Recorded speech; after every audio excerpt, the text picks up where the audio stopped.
Hey YouTube, Common Collector here, and today I'm going to be bringing you guys an update to my Drtyron deck profile. It's been quite a while since I've updated this deck, probably ever since like Bestials came out and stuff. I haven't been too hot and heavy on this deck, but it's probably time to bring Drtyron's back, because if you guys didn't know, Drtyron's got new support in Infinite Forbidden, so I'm just very, very excited to play the new stuff. We got a new boss monster and a new main deck monster, so just really, really awesome. So anyways, let's get on into it. But one last thing, I do want to give a shout out to my buddy Andrew from Locals, who sort of got me back on the deck. He sort of suggested that I pick the deck back up and profile it, so big shout out to him.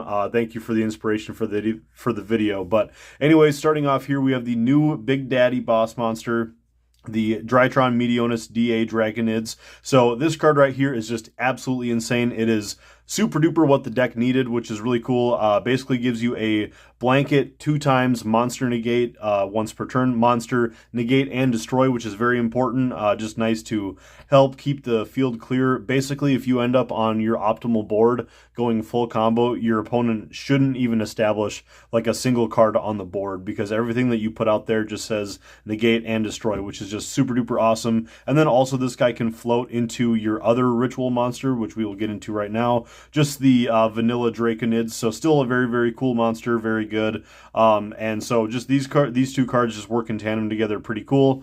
Going on next, we have the Magic-Key Mech Musket.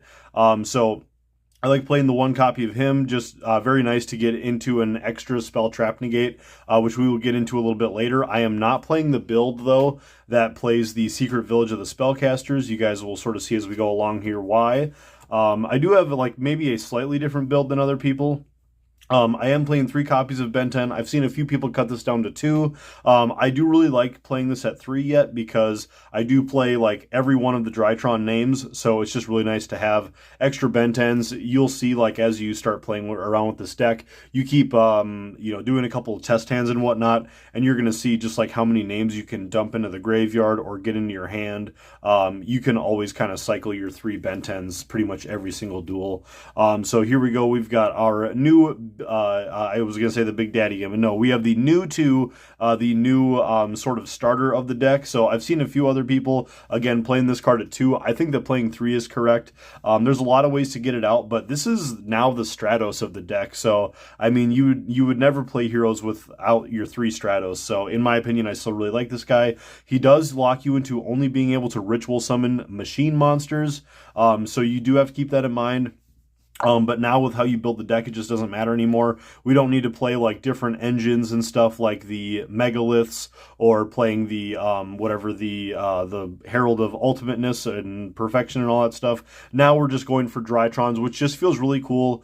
That the deck is way more pure, except for like playing the small Cyber Angel and Fairy stuff. Like, it's just so nice to have that little supplemental engine. But basically, I like to think that Drtyron's are pretty pure now. So this guy being able to search you a Drtyron is absolutely amazing. And then also, like, you usually end up summoning him off of your Drtyron Nova. So a lot of the time he just gets special summon out of the deck, and then you get that search, and then he'll go to the graveyard, and then you can always bring him back if you have another Drtyron on board, and then he can be used for XZ or Link material. Generally, you want to use him for XZ material, because then he won't banish himself when he goes to the graveyard, so that's just a nice little tip. If I can ever make him under a Mu Beta Fafnir, I always do it.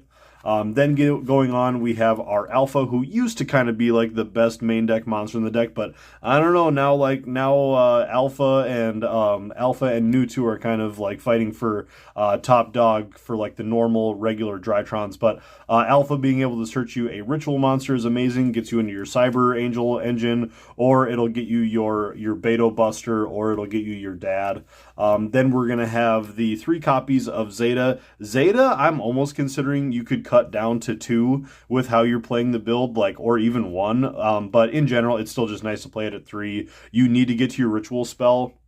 And like I have always been in the camp that I always like to play 2 of the ritual spell, Now I have grown past that, and now I'm playing only one, which is what everybody is doing now. I feel like a lot of people used to still play two for a while, me included, but now I feel like just about 99% of the players are on playing only one ritual spell, because that is all you need. Because back when you were doing the megaliths and stuff, you used to kind of like maybe need to play around with your numbers and stuff, but in general, now you just need the Zeta to get to your one Meteonis Drtyron ritual spell, and that one spell is all you need. And then if that ends up getting like hit by some sort of like a DD Crow-like effect, like banishing it, or like a Cosmic Cyclone, then you're just playing a Link and XZ deck. That's basically all you can say there.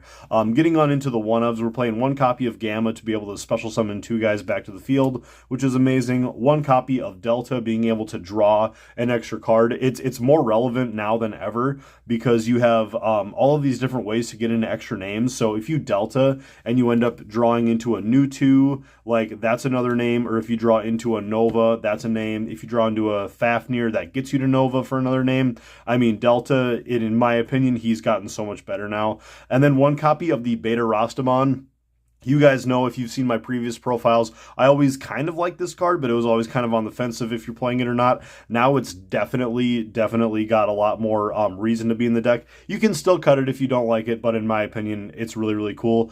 Just a fun little side story. I was playing this in my build this last weekend, playing around with some buddies, just having some fun duels at my house, and I actually ended up banishing the Draconids for the Dad's effect, just banishing this to negate the effect of a Zeus, because that covered the attack that I needed to negate and destroy. And then I ended up banishing it, or bringing it back to the graveyard with Beta Rastamon, and then I used Dynamondo to be able to put the Draconids back into the deck, and then I resynchroed it out after my dad got destroyed and stuff. So like Beta Rastamon, it does have combos, and it does have that nice synergy with your Dynamondo to be able to like recycle your banished ritual guys, which is or your ritual guys that are in the graveyard, and put them back into the graveyard, recycle them, shuffle them back into the deck. So it's kind of a nice little combo that they do there. Then I'm playing the one copy of the Ursartron Alpha. This card's still really cool because it helps you to get to your Drtyron Fafnir, and then get to your Nova and all that stuff. So really, really cool. Nice being able to play the one of this. Then playing two copies of Diviner. I don't play Vanity's Fiend, because in my opinion, I just still like to kind of get into like the biggest board with the most kind of interruptions that I can. I do still really think that Vanity's Ruler, I should say. Vanity's Ruler, I think, is still really, really amazing, and I would never say that it's a bad card or anything. I just really like putting my normal summon into Diviner, and I like to sort of have that singular strategy. I would never want to cut down to only one Diviner, so that would mean that I would have to play two Diviner and the one Vanities. So I figure I don't want to be bricking on stuff like that, which is like you guys saw that I'm only playing the Ben 10s. I'm not playing Natasha in the main build. That is going to be in the side, which we'll get to later. But in general, I just don't want to brick on Vanities or anything, so I'm just playing the two Diviner. Getting on into the spells, we've got our 3 copies of Drtyron Nova. Being able to special summon our guys out from the deck is amazing. We have our 2 copies of Fafnir, just extra ways to get into Nova. And also just, it gives you some really nice interruption on your opponents.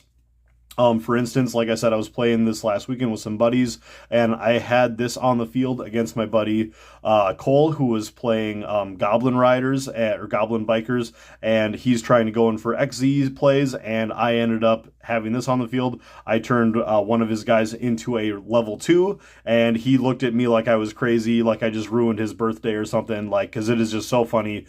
Changes the levels. It can mess up with like XZ, Synchro, even some link plays, stuff like that. So it's just a really, really good card overall. And then 1 copy of our Meteonis Drtyron. Like I said, all you need is 1 copy of this. If it ends up getting banished or something, now you're just playing Link or XZ plays, and we have plenty in the extra deck to sort of do that. For 1 extra round of names, we have Cyber Emergency, just to be able to search whoever you need. And if this card gets negated and interrupted, you can actually discard a card to add it back to your hand and then reactivate it again, as long as the activation was negated. So that's really cool.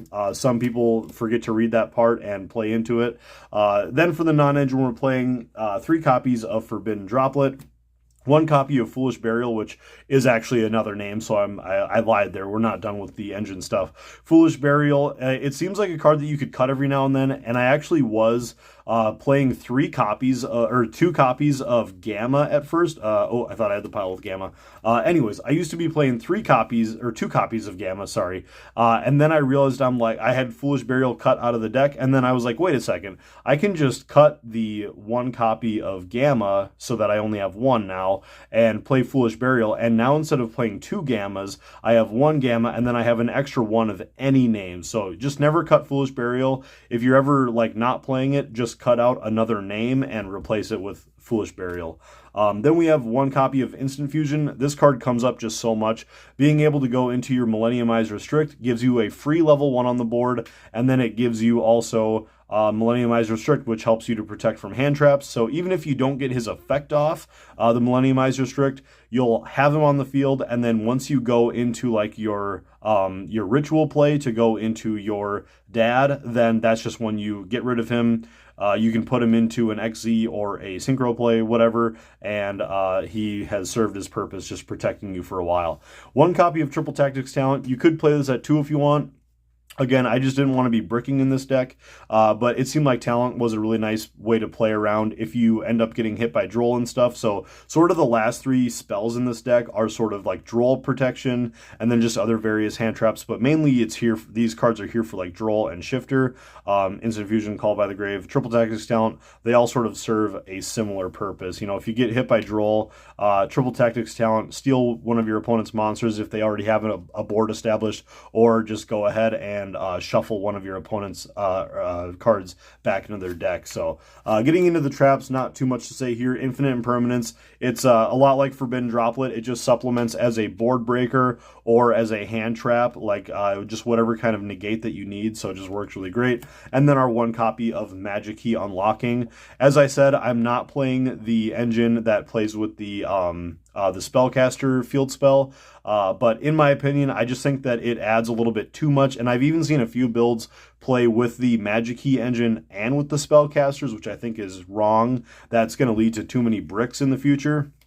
But in general, you play with the Beto Buster, and that's going to give you a Spell Trap Negate. Your optimal end board is always going to be Beto Buster, Mu Beta Fafnir, your dad, your synchro guy, I can't remember his name right now. Oh boy, now I'm just showing you guys the whole extra deck. The FA Dawn Dragster, and then also if you are able to extend, you can go for a IP Masquerena on the field, which will then turn into a Dynamondo, which will turn into 2 more negates. But we'll go over that again towards the end of the video. But anyways, we're playing our 3 copies of the Mu Beta Fafnir. Now, the way that I do my combo, I usually end up going through 2 of the Mu Beta Fafnir. That's why I like to play the third, because the Fafnir is just so needed for like when you're trying to build your board up again. If it ends up getting destroyed or just ends up getting sort of dismantled, you need to have the Mu Beta Fafnir to be able to get back into it.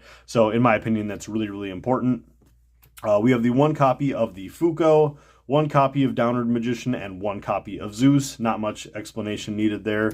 1 copy of Relinquished Anima, and then IP Masquerena. And then sort of a spicy card that I've got in here is Cross Sheep. Cross Sheep is kind of nice in here because we do play into all 4 of the mechanics on here, even including fusions, which allows you to special summon a level 4 or lower monster from your graveyard. And I do believe that with Cross Sheep, you can summon back your copy of the New 2, because New 2 just has to be special summoned by a card effect. Can't be normal summoned or set, so he meets all of the restrictions that you need for Drtytrons. So yeah, in general, yeah, Cross Sheep, still a really, really nice card in here. Like I said, you can utilize every single one of its abilities, whether you summon a Ritual, Fusion, XZ, or a Synchro to its zones. 1 copy of Dynamondo. Like I said, this card just comes up so much, being able to spin extra stuff like from your opponent's field and from your graveyard back into the deck. Really, really awesome, and being able to Ritual summon. We have 1 copy of Nightmare Unicorn. Now, this is the budget option. For me specifically, I do not have SP Little Knight. If you also don't have it, I would recommend playing Nightmare Unicorn just as a piece of interruption with your IP Masquerena. But if you do have SP Little Knight, this is where I would recommend to play it.